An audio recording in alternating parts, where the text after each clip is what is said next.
I spent the majority of my 2020 in China. A trip that was supposed to end within 2 months ended up lasting for almost an entire year because of COVID-19. It turned out to be a very different experience than what I had expected.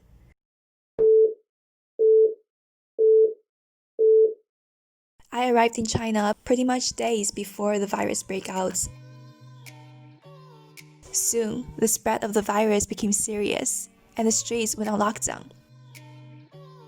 When that happened, we were spending the Lunar New Year in the rural areas where my grandparents lived. This time of the year was usually filled with festivities and gathering, but of course, that's not how it was at that time. At the end of the month, my dad and I left to Deyang, visiting the rural side for a few days again.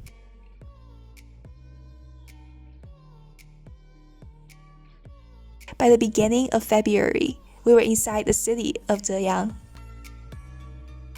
I spent most time with my grandma and my dad, but every day was spent pretty peacefully. My daily routine consisted of writing, drawing, cooking, and a lot of reading. I was spending time to do everything that I really wanted to do during my gap year. It was a pretty peaceful time, looking back on it. At that point, everything still felt very new. I had the expectation that I would be returning within a month or so, and the mindset that I should cherish the journey and take everything in because I would be leaving here soon.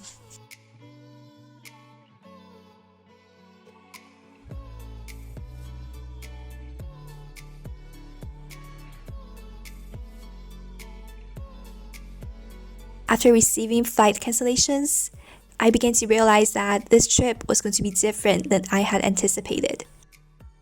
I started to feel the need that I should probably find a job while I'm in China. So in April, I began a job at a bubble tea shop where I was handing out flyers every day. It was very much an experience outside of my comfort zone. I am not someone who feels comfortable going up to strangers at all.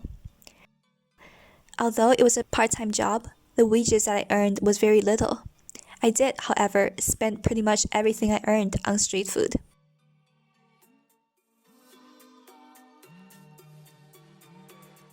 Through working at a bubble tea shop, I began interacting with others who were also around my age.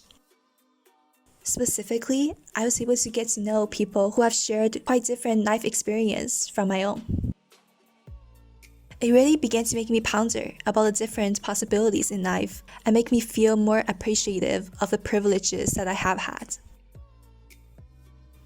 I became really good friends with this girl who was working at the shop across the street. I know that we're likely to never meet again. Nevertheless, it was a time that I realized how everyone who temporarily enters into your life could really have something to show and teach you. I was able to spend a lot of time with my grandma, which was a huge blessing as well. Growing up, she was a parental figure that I spent the most time with, and she will always hold a special place in my heart.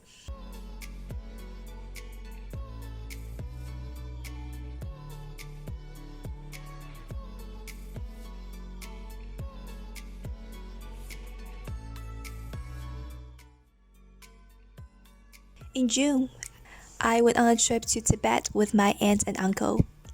It was an incredible trip with mesmerizing sights witnessed at altitude. The mountains and the clouds that I have seen will always remain impressionable to me.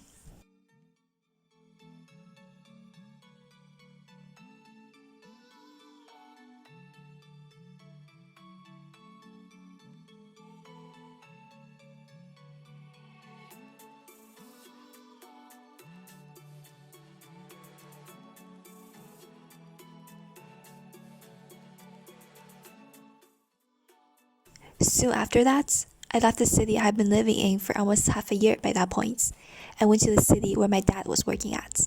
We visited around the city, which was not one of the biggest cities in China, but it was a very beautiful city in its own way. Specifically, it had a very rich historical and cultural background. If it makes sense in any way, It's a very different experience to visit a place than to live as a participant. And the longer that I spent in China, the more I had to shift from a position of a visitor to one that's actively engaged in the way of living around me. Even though I have grown up there, most years of my adolescence was spent away from it. So it felt like a re-immigration in a sense. During this time, I took refuge in bookstores and museums. I adored the museums and art galleries in the city I was living at. If the infrastructure formed the flesh and bones of the cityscape, then these architectures form the soul. By that point, school was about to begin soon, so I began preparing for it because I have not been in school for a year. I spent almost every day during the summer just studying. The day before school began, I received the news of another flight cancellation. At the time, it really caught me off guard. However, the next day was the first day of school, and despite it being very different than I envisioned the start of university to be like, I felt very, very grateful to re-enter into academia again. Thus began my journey navigating through online university. Because of the perspectives I have gained over this year of rest, I really did devote all my energy towards school and spared no efforts. Although my level of motivation is definitely at a different point now. Finally, when the end of October came around, my return flight was going to happen as expected. I wasn't sure if it was actually going to happen until we finally received a final confirmation, which was the week before. It feels as though when I open my eyes again, I am saying goodbye to the city that I have been living in for the past month. And within another blink, the 15 hours of flight has gone past, and I was inside Canada again. It all felt like a very surreal process. It felt very, very different to be back after so long. It occurred to me how strange it was that so many people are trying to get from Canada to China, and others are trying to do the opposite. At the center of it all, we're just trying to reunite with those that we care about.